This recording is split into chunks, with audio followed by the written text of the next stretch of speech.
में सवार होकर के एक सिटी से दूसरी सिटी में जा रहे थे। हाईवे पर ड्राइव कर रहे थे। नदी पर जो पुल बना हुआ था, जैसे उसको पार किया तो एक लड़की दिखाई दी जो तरबूज बेच रही थी सड़क किनारे। बच्चे ने जिद की वाटरमेलन चाहिए, तो इन्होंने कार को साइड में रोक दिया। गाड़ी का शीशा नीचा करके जो है मैडम ने पूछा कि क्या भाव दिए, तो उस लड़की ने कहा कि 50 रुपए का एक लेके चले जाओ। तो ये जो मैडम थी मोल भाव करने लगी कि 30 रुपए, उससे ज्यादा नहीं। वो बच्ची कहने लगी कि आप गजब कर रहे हो, आपने तो 30 रुपए बोल दिया। तो मैडम ने कहा चलो 40 रुपए। तो उस बच्चे ने कहा अरे 40 का तो हमें ही पड़ा है, 45 का मैं आपको दे सकती हूँ।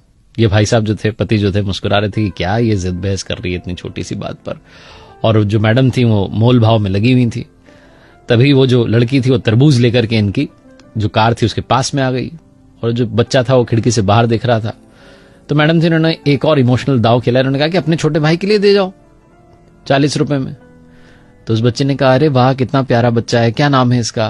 तो उस बच्चे ने बताया मेरा नाम गोलू है। कहने लगी वाह तुम तो सच में गोल मटोलो।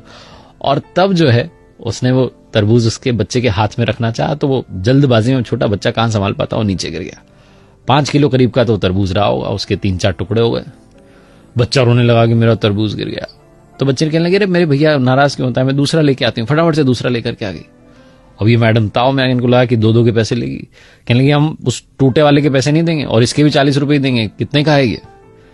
उस बच्ची ने कहा, जो लड़की बेच रही थी तरबूज की, मुझे तो आंटी जी कुछ चाहिए ही नहीं, मैं तो अपने छोटे भैया के लिए लेकर आई हूं, मेरी ओर से तोहफा है इसके लिए। तो कहने लगी नहीं नहीं तुम पैसे तो लो। जो पतिदेव थे भी मुस्कुराकर कहने लगे कि अरे तुम 100 रुपए लो दोनों तरबूज के, टेंशन ना लो। उस बच्चे ने कहा नहीं नहीं नहीं मैं अब पैसे नहीं लूंगी, आपने कहा ना मेरा भैया है, भैया से पैसे थोड़ा ना लेते हैं। तो ये जो मैडम थे उन्होंने कहा कि अरे ये तो मैंने ऐसे ही कह दिया था, तुम पैसे ले लो।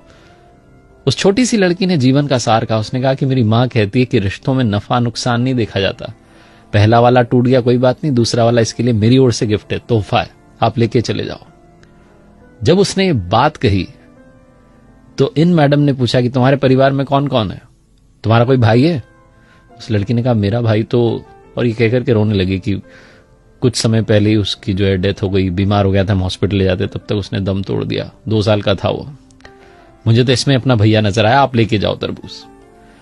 ये जो मैडम थी ये जहां से आ रही थी अपने घर से और दूसरे शहर जहां जा रही थी, वहां पर किसी के रिलेटिव के यहां पर जाना था, गिफ्ट देना था, कंगन लेकर के जा रही थी। बिना देरी के इन्होंने अपने पर्स में से वो कंगन निकाले और उस लड़की के हाथ में रख दी कि बेटा ये मेरी तरफ से तुम्हारे लिए। वो लड़की कहने लगी कि अरे तरबूज के बदले ये। तो इन्होंने कहा हाँ बेटा रिश्तों में नफा नुकसान नहीं देखते, तुमने इसको अपना भैया माना, मैं तुम्हारी मां हुई, मेरी ओर से तुम्हारे लिए अपना ख्याल रखना और सबका ख्याल रखना। ऐसा बोलकर के इन्होंने गाड़ी आगे बढ़ा ली। जो पतिदेव थे मुस्कुराते हुए जा रहे थे कि कैसी है मेरी पत्नी, भी थोड़ी देर पहले 10-20 रुपए के लिए मोलभाव कर रही थी और अब इतने महंगे कंगन ऐसे ही देकर के आ गई। इमोशंस भी क्या चीज होते हैं।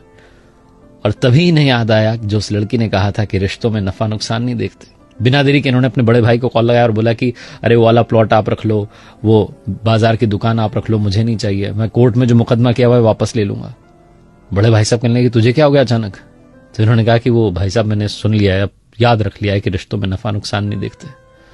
बड़े वाले भाई साहब भी पिघल के कहने लगे कि अरे मेरे छोटे इतने प्यार से पहले बात करता तो बात आगे बढ़ती नहीं, आजा घर पर चाय पीते हैं और सब सॉल्व कर लेते हैं। बहुत छोटी सी कहानी है जिसका सार ये समझाता है कि रिश्तों में नफा नुकसान मत